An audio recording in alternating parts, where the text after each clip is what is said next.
ishusho warisize uru rukino turavye abakinyi twaselektione urabona ko ari abakinyi bafise kazoza ubona yuko intamba mu myaka nk'ingahe hashobora kuvamwo nk'abakinyi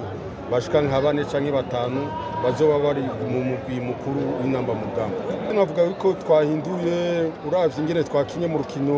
mu gice ca mbere urabona yuko twasatiriye cyane turaronka ibitsindo 4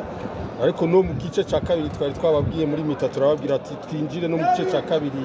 tugerageza kurondera ayandi magori ariko urabona ingene bakinye twashoboye no gukora ama remplacement ushobora kuvuga yuko yadufashije ikintu cabuze no gushobora mwabonye yuko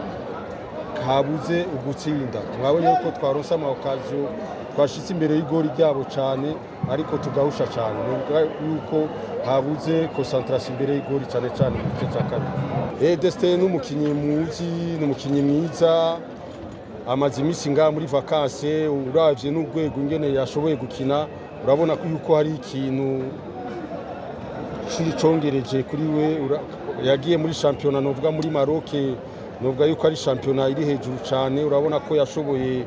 kwevuriwa hari ibintu byinshi byongerekanye urwego rw'iyo ndabona ari urwego rwiza cyane ubwo uravye abakinyi n'abakinyi benshi baracari batonya cyane ubona yuko ari abakinyi bafise kazoza turizeye nko mu myaka 2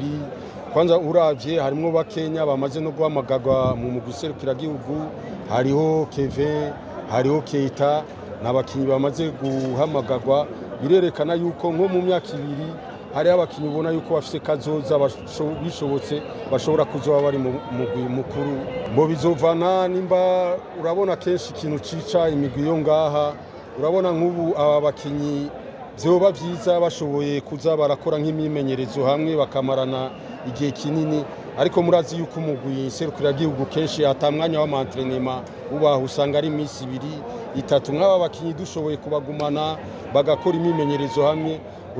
urabona yuko habaye nk'urukino bashobora kuzofasha cyane.